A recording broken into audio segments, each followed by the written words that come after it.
know if you guys can tell by looking at me or just my general demeanor, but I am not an alpha male. I'm not an alpha. I'm not even a beta. I'm like 3 before omega. Like, I've been called a little punk to my face before. I've been like, well, that's your opinion.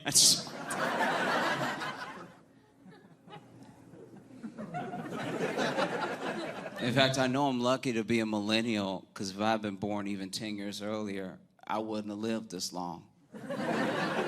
I know that because I was in Louisiana for 10 minutes. It's terrible. I'll tell you guys this because we're family. I don't know if I believe in evolution anymore. What I mean by that is I believe in evolution up until this point, but I think we're done. You know, because you evolve from necessity, and we've like run out of necessity. Like, even if Apple never comes out another update, we're like fine. I don't know how to grow food, and that's been fine the whole time. In fact, everywhere I go, the food was nice enough to kill itself before I got there, be seasoned, and not have a face.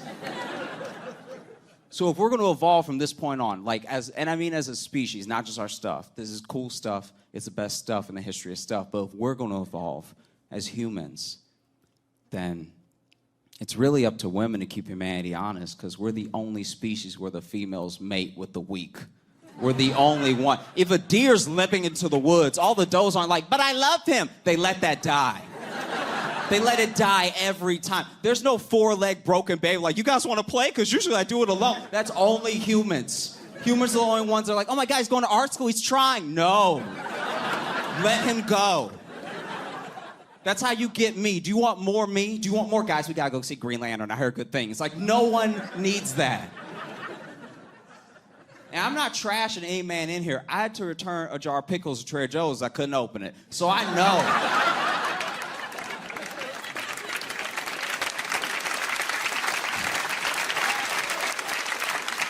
I know I'm not high on the list to make new people. It's just what has to happen. You know? I'll tell you guys this too. Sometimes I get on Facebook because I don't care about being happy. Does it bother anybody else that there's no bottom?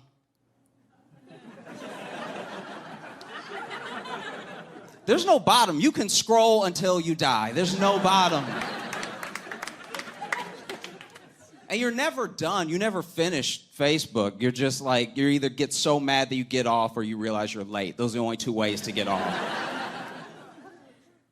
But I've noticed this disturbing trend. It's really upsetting me, where people online, on Facebook, are being called racist now, but for like actually nothing. Like, I'll read the whole thread because I'm petty. So I'll read the post and then get to the bottom and be like, I don't think that's a thing. Oh no.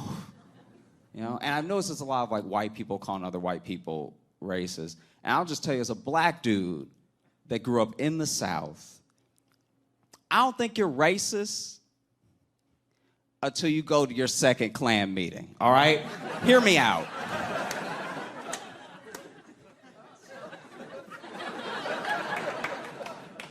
Because maybe the first one, maybe your friend Dale should invite you to a barbecue. Everybody loves barbecue, all right? You get there, there's delicious barbecue. There's dry rib, there's sloppy, it's all happening. You see somebody put on a white hood, you're like, I know it's a costume barbecue, that's a little odd, but you keep eating, okay? And there's corn on the cob, there's yams, mashed potatoes, it's all happening. And then there's a burning cross in front of you, and you're like, I'm already here.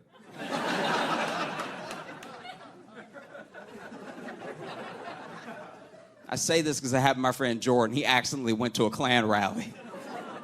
And he didn't know what to do. He was like, I ate all the food. I can't miss the meeting. Turns out Klan rallies don't just start. They ease you in with a barbecue. And then he left and he went home. He called me. I came over to his house. We talked about it. Turns out a Klan rally is exactly what you think a Klan rally is like. There were no spoilers there. But just past his head in the kitchen, I could see a to-go plate.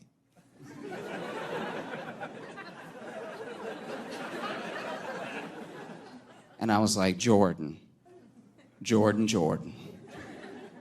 are those clan ribs?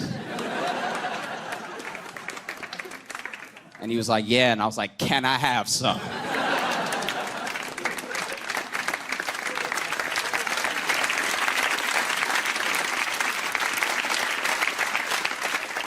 And it hurts me as a black dude that grew up in the South to say that the Klan makes the best ribs. I don't know what they're doing. I don't know what kind of rub that is. Who would have known you can't taste racism? It's delicious. It was to the point where I was like, I think you need to join. I need these every Sunday. These are amazing. Guys, I'm Josh Johnson. Thanks so much. You have a great night. Appreciate it.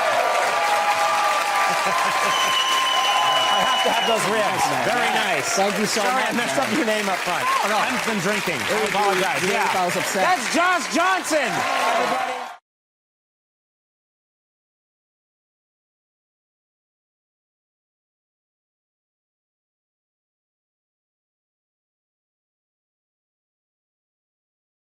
Have y'all seen the Barbie movie yet?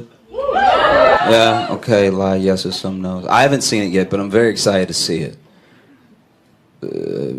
Mainly because of what it's doing to white women. This is crazy. This is wild. What is happening? Like, I haven't seen it yet. I don't know what's happening in the movie, but white women are walking out militant as hell. This shit is Malcolm X for white women. This is fucking crazy. Dude, all of my white female friends that walk out of the movie are like, maybe we should do something about the Supreme Court. I'm like, jeez. What is happening in the movie? It is wild. This shit is like 300 for blondes that were in sororities. This is crazy. They just walk out of the movie like, I wish a fucking man would try to give me directions right now. I wish. I'm like, oh, okay. God damn. That's wild. I used to be a very chill person. Nothing ever bothered me. Nothing ever got to me. Everything rolled off my shoulder. Turns out I was just 17. I should have been chill. I wasn't paying any rent yet or anything. Now I'm in the real world. I'm very upset. This is horrible. And it sucks because when you're at every stage of your life, you feel stress. Every part of your life you felt stress, but as a kid you think you know stress. Like you're sure that you know real stress as a little kid. Most stressed out person I ever met in my entire life was in elementary school. We were both 6, and this is the most stressed out to date. I've never met anybody like this. This kid was walking around like he had a full pension he was about to lose. Like he would crush his juice boxes when he got done with just so much like, ugh. Like he had a mortgage. It was crazy. I'll never forget this. There was one time, I went to a Montessori school, so we got nap time a little longer than other kids. And I remember we were both 6 years old, laying there. It was nap time, and nap time was the only time the teachers got a real break from us. But they needed all of us to be asleep, and he was just eyes wide, looking at the ceiling. Thinking about an annuity or something. Just like. And sure enough, teacher walks up to him very sweetly. I remember because I was laying next to him. She's like, is there anything I can get you? Or like, do you need an extra pillow or something? And like, I wasn't asleep, but I was dozing. You know, there wasn't anything on my 6-year-old mind. I was chilling. You know? But what he said woke me right up. It was the wildest. So she's like, do you need anything? Is there anything I can get you? And he turns to her and said, naps don't help when your soul is tired. So, whoa!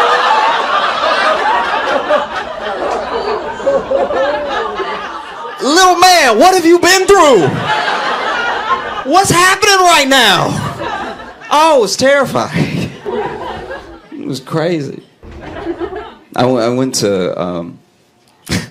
went to college for design, and it's funny how when you're graduating college, right at the end is when they tell you you could have not done any of this.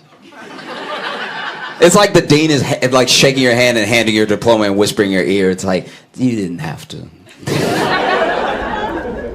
And I remember I was just looking for any job that I could get out of college, and I started working at a grocery store. And I told them that I majored in design, and they were like, oh, you can design how we put up the grapes.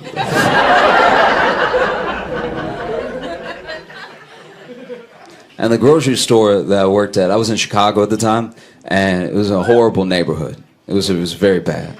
This was like an epically bad neighborhood. We had so many different characters because there was a clinic at one end, like it was like a methadone clinic, so a lot of people that were on or trying to get off drugs would just be around the store. And then there was also a mental facility. So the people who got out of the mental facility but didn't have anywhere to go would just hang out at the grocery store. So I was constantly in danger. I got used to it. And I remember we had this guy, he was a pigeon man. And my man, I don't know if he was homeless or not, but all I know is he filled the parking lot with pigeons. Pigeons loved this dude so much. This nigga was usher for pigeons. I remember one time there was this guy walking into the store that, I don't know exactly what he said because I was putting up the cart, so I overheard something rude being said, but I don't know exactly what it was. But he was like, why don't you get a job, you piece of shit? Like, said something that was way too mean to just be passing somebody to walk in a grocery store. It was wild. Pigeon man didn't do anything, just stood there chill. Got a couple pigeons here, a couple pigeons here. Just let it go. Rolled her after shoulder. And then the guy's walking out of the store. And this is going to make me sound crazy. I'm just telling you what I saw. All right? Basically, that guy walked past Pigeon Man with his cart full of groceries. And then Pigeon Man looked at one of the pigeons and went, and then the pigeon flew into the back of that dude's head. And I'm not saying this man talks to pigeons. I'm just saying he did that and then the bird did that. That's all. I'm just relaying information. Don't look at me like I'm crazy. He went, and then the pigeon kamikaze the back of that dude's head. Almost knocked that man out. It was crazy. And then that's the other thing, too, is that there were so many characters that worked there, but then nobody warned me. So I just started working there. But when you work in a bad neighborhood, they don't make the people that come and frequent the store part of the training. They should do that. They should be like, all right, look, on Wednesday, it's going to be a nigga in a dress.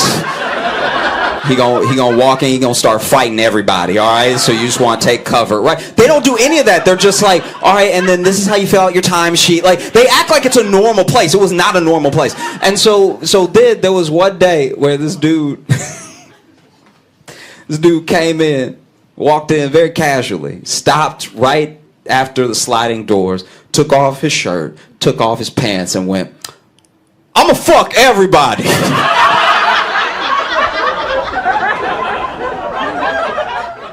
And then everyone started leaving the store. Everyone casually started filing out like it was time to go.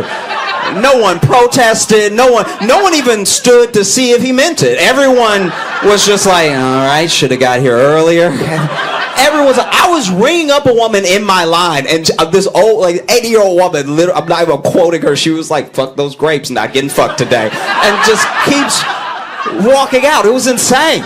Because then this is the worst part, too. They never had good security guards there. So then the man screams, right? And apparently he just does this. That's what he does it so much that customers were like, this is when we have to leave. This is not, the bread's not worth it. It's fine, you know what I mean? And then, all right.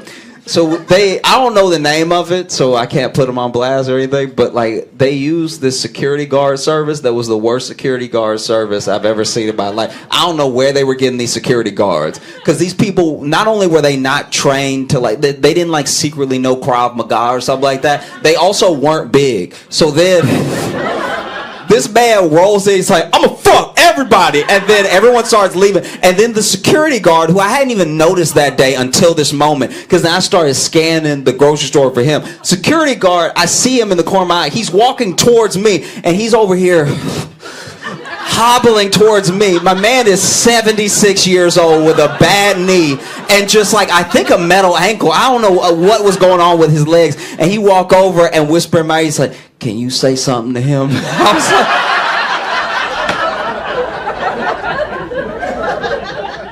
can I say something? I was like, can I say something? I just repeated it back until he answered something. I was like, can I say something to him? Can I say something to him? Like, can I say that? And finally, he's like, look, young blood, I asked them to give me a gun, and they said no. All right? They know I can't fight. I would have cleared all this out if I had my pistol with me. And then we just started, like, because the dude is just walking throughout the store in his underwear. And so we're just conversing about what to do. We're literally like, well, I'm not, look, they pay me to put up the grapes. Like, I'm not really here for all this other stuff. And then he's like, this man is genuinely floating with me. He's like, you think I only live 12-minute walk away? Should I go get my gun? Like, and then we can just, look, I can go get my gun. We can act like you found it, right? And I was like, no, why would I find your gun that's at your house? And then my man said he said it was a 12-minute walk, but he's like, but you know I walk a little slow, so you're gonna have to hold him down for about half an hour. Because, you know, with this leg, you know, it's been troubling me. It's been raining and shit, so I can't move like I used to. So then I'm gonna go home. I'm gonna get the gun. I was like, it takes you 30 minutes to do a 12-minute walk. He's like, yeah, so it's gonna be an hour. Like it's gonna be quite a while before I can come. But as soon as I pop him, I bet he'll never be back here again. I was like, are you even a good shot? Like this is. Like at a certain point you start considering it. My man is just like walking down the aisles. There's no customers in the store. He left, but he never came back. Like I don't know what happened to him. I think he quit. I think he quit when he got home. I think he hobbled home and then he was like, nah. You all were great. Thank you so much.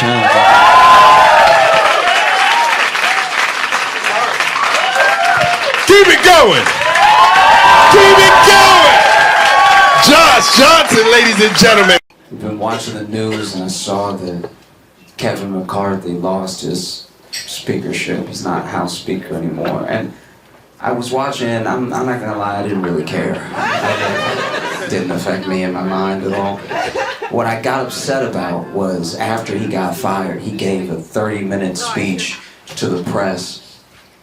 Why do we need that? We all just watched you get fired slowly on national TV. We watched them vote to fire you. Fired. We watched it happen. What could you possibly have to tell us? And I was upset because he shouldn't get that. A 30-minute speech after he's fired. He should not get that. We should get that. Think about it. You get fired from your job, and then you have 30 minutes for an exit speech to say whatever's on your mind. Imagine you get fired and you work at Taco Bell, and now the floor is yours for half an hour. You just walk up. Thank you all so much for your time. He steals, okay? He's a thief. We all know it. Y'all firing at me, but all right, he steals every day, okay? Also, these two that you keep putting on shift together, they fuck in the fridge, all right? I've walked in several times. Everybody don't eat the chalupa or the crunch wrap. The tortillas are compromised. Every forgotten job should have that thing. You know what I mean? Let's say you're a mail worker, UPS, FedEx, post office, and they fire you. Then you get 30 minutes to just let them have it. You walk up and you're like, okay, you're gonna fire me, but all right, cool. Just so y'all know, most of the mail is dildos, all right? So if I go, nobody comes, all right?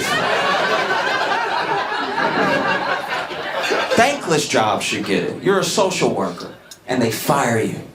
You get 30 minutes to speak to the public. You just walk out and you're like, all right, you want me to go? I'm gonna go. There's only 3 of us. So good luck. Also, that kid over there, serial killer, all right? Just watch him. Because it's not like he even gave a good speech. McCarthy's speech was horrible. He started his speech, you can look it up, by being like, I didn't get good grades in school. Why would you open with that? That's basically that dude walking up being like, I'm dumb as hell, y'all right. I should have never had this shit. I saw another story that Okay, there was a rich guy that died, and they were reporting it on the news because he died when his little plane went down. That's what the news was calling it, his little plane crashed, and he passed away when his little plane hit the ground and everything. They just kept saying little plane over and over again, and I was like, just say jet. Like, it was a jet. Like, I mean, like, little plane? That's crazy. Like, I understand why they say little plane. They said little plane so we'd feel bad for him. Because if they say a guy died when his little plane went down, you're like, oh, what a tragedy. If they say a rich guy died on his jet, you're like, good. I'm just saying it, you know?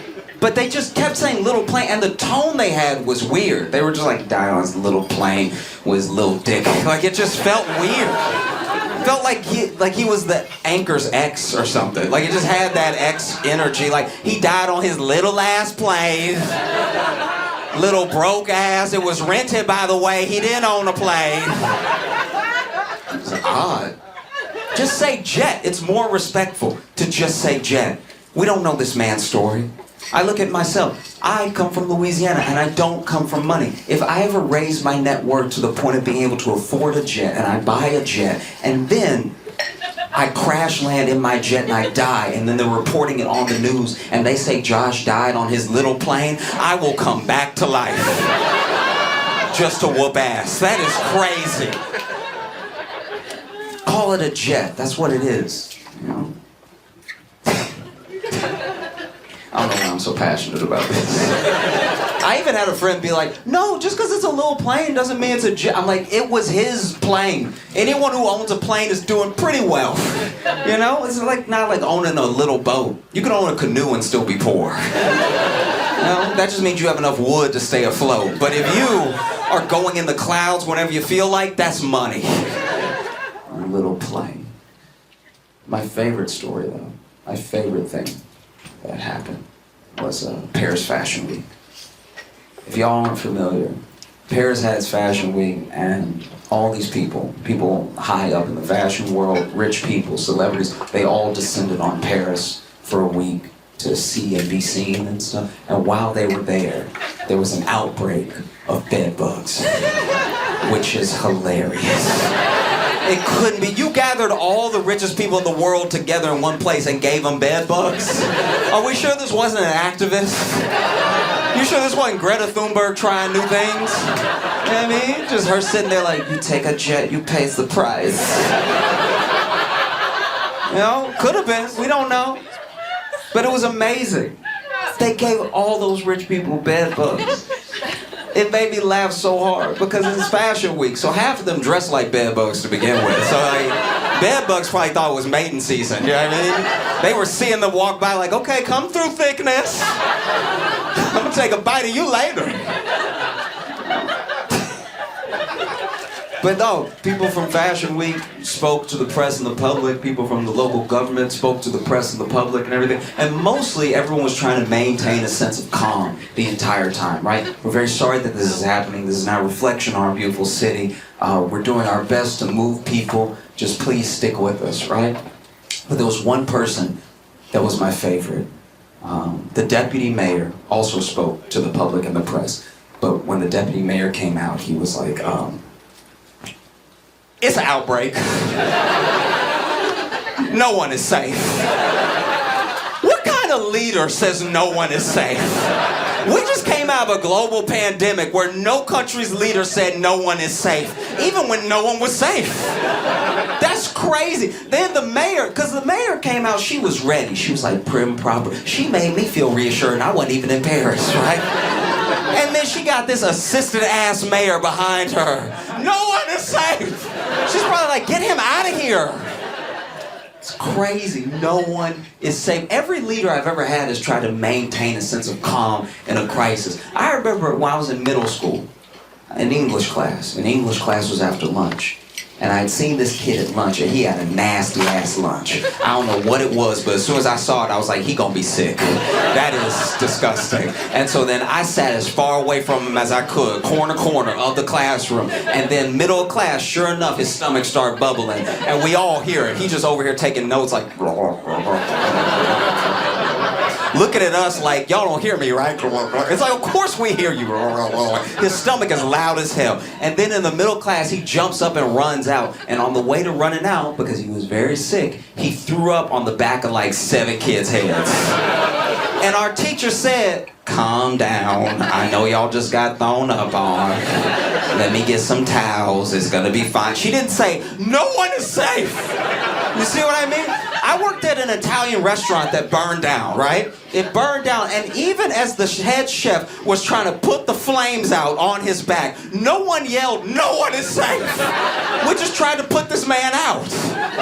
Actually, one of my favorite things about when that happened was, okay, so the chef is on fire, right? Like, and then the line cook ran out to the dining hall where everybody else was, and then just yelled to the whole dining hall, we on fire, motherfuckers! Which is like as informative as it is unhelpful. Like, he's telling them the details, but not enough to get them moving. Also, we are not on fire, just he is on fire. Some of the building is on fire, but mostly as we, it's just him. He on fire by himself, right? And so no one knows what to do, because even if someone ran in now and was like, we on fire, motherfuckers, you wouldn't immediately jump up and run. They looked at him and they were like, so is he on drugs or what's And it wasn't until the chef ran out behind him out the door with a couple flames still on his back that everybody cleared out. He yelled, we on fire, motherfuckers. He didn't yell, no one is safe. What would even possess you to put the words to get to the public, no one is safe?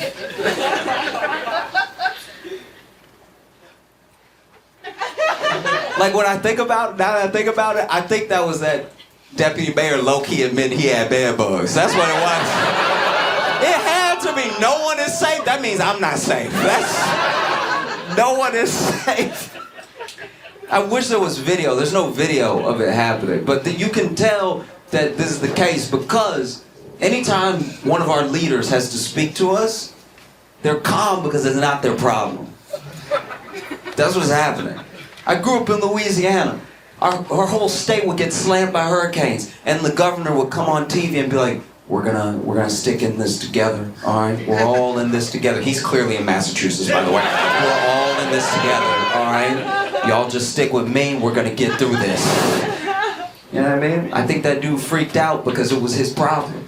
It's hard to stay calm when you're in the middle of something, you know? I wish there was video. There's no video. I wish he would just come out, because you know he yelled it. You know, he was like, no one is safe. It's happening to everybody, including really cool people who don't deserve this. God damn, I wish there was a video just to see him be like, it's an outbreak, y'all. We doing our best, but this is bullshit.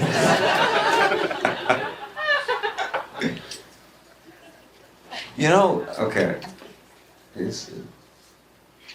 We're trying to distill this idea for a minute, so just stick with me. It's difficult for all of us. Any person out here is just trying to do the best they can and try to be as good of a person, as useful of a person as they can. And I think one of the things that, especially like young dudes are running into, is that we don't need men to be men the way that we used to be. There's like this different man that the world needs now that we just don't know. It's like you don't need to be a caveman anymore, you know? And it's difficult because no one has shown exactly what that is, and it has been co-signed on. So everybody's going their separate ways with everything. You know? Best example I can give is I knew a dude who, he's black, but he's like 3rd generation suburbs. So he's not from the hood at all. Not at all, right? But his girlfriend is, and she grew up in the hood, she still lives there. He was over at her place, right? And while they were there that night together, somebody broke in. Which is terrifying. It's terrifying to be home for a burglary. That's something you want to come back home and just be like, they got us. You never want to be at home during the burglary. Yeah, I mean, so then he doesn't even get a chance. He's like trying to process all of the stuff that's happened. They hear a window break. They hear somebody with like loud steps coming in through the window and everything. And before he can do anything, his girl just turns around and is like, these trifling motherfuckers. Opens her nightstand, pulls out a gun, cocks it, and leaves the room. He didn't even get the chance to be like, baby, it's okay, I'll go check it out. She's gone. She's gone, and he can hear her from the room. He can hear her kind of roasting them. Like, just kind of, where your broke ass at? I got a gun too, ain't nobody scared. Which is wild, because as a man, if you're in bed and then your girl leaves the room to go get the burglar with the gun, you do kind of just pull the sheets up. Because all you can do now is cheer. Just be like, get him, baby. Y'all have been great. Thank you so much. I'm Josh Johnson. We got one more comic, and I want you guys to go balls to the wall. He's the last comic here tonight, and he's here to entertain you. Give it up for Josh Johnson, everyone!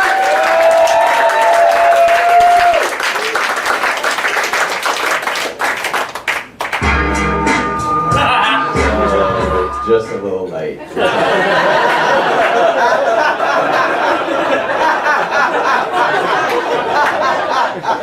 So I'm the last guy that's going to ask you how you guys are doing tonight. Yeah. I know you can tell looking up at me, I'm a little man. You know, I'm not the shortest person you've ever seen or the skinniest, but I'm just little enough that if I was yelling at my girlfriend in public, it wouldn't bother anybody.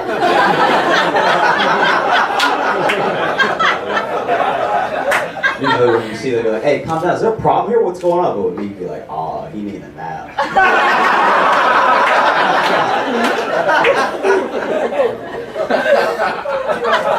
I also got a real white voice. You guys hear that? You guys hear that in my head right now? Just give you an indication of how white my voice sounds to people. I phone interview very well.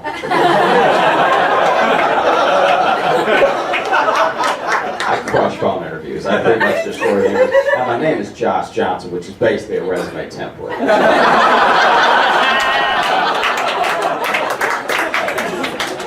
And then I show up and they try not to act disappointed, but we all know what happened. You know? Victim of that catfishing.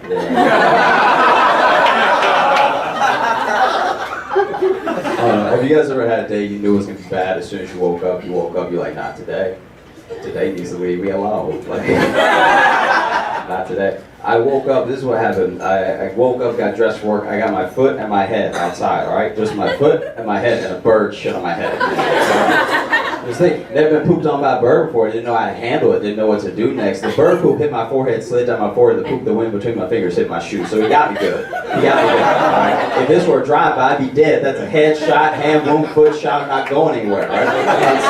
Instead of using any sort of common sense at all, I just look up and the bird's not done. Alright? So when bird poop is coming right towards your eye, it looks exactly like you should have majored in something better in college so you have a better job to afford the rent at places that covered in trees and vines, okay? Because if I had a quarter for every time I changed my major, something that was still stupid, I'd have the 225s it takes to take the bus with bird poop on you, which is what it did. And when you're on the bus with bird poop on you, everybody knows. No one on that bus was like, I'll be at a s'more spike with his friends, and it's a whole lot of fun. Everyone knew it was bird shit. A homeless dude moved a seat away from me. That's the sort of pariah I become in a split second, okay? And then this girl sitting across from me, thick neck bitch, right? Sitting across from me, giving me the black one with blonde hair, Wendy's judging me like I'm not on my way to work. That's where I'm headed, man. You don't know me. You don't know my life, all right?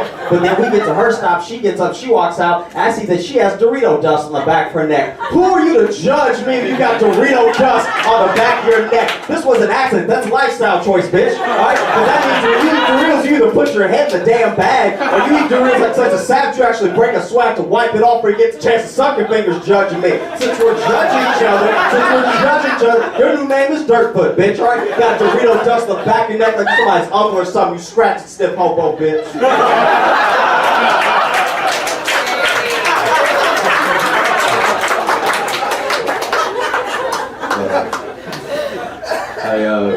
I went out of town to do a show, and I did the show. It was amazing, all right? It was amazing. The crowd was great. And this girl came up to me afterwards. She was talking to me. Beautiful girl. You only meet like 5 people this beautiful your whole life. She was the most beautiful person that I'd ever seen. And she was talking to me. She was chatting me up. And then she took me home with her, which I was very excited about because it meant tonight I was going to do sex.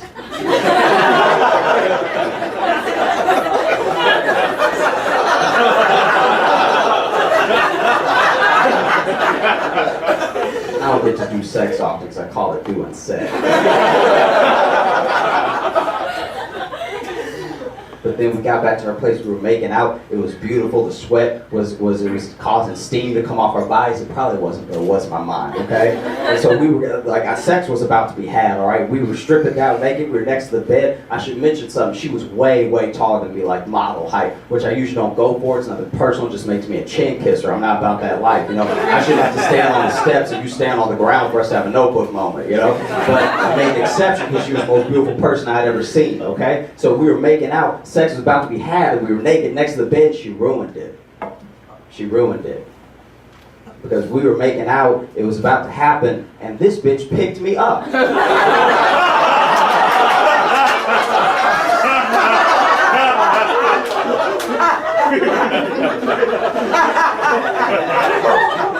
She picked me up and threw me on the bed. And every time I tell the story, there's at least one dude thinks in his head or yells out loud, "No, dude, go for it. It's awesome. She's into it." You've never been thrown by a woman, sir. Because if you had, you know your penis will be soft before you hit the mat. Josh Johnson, you have a great night.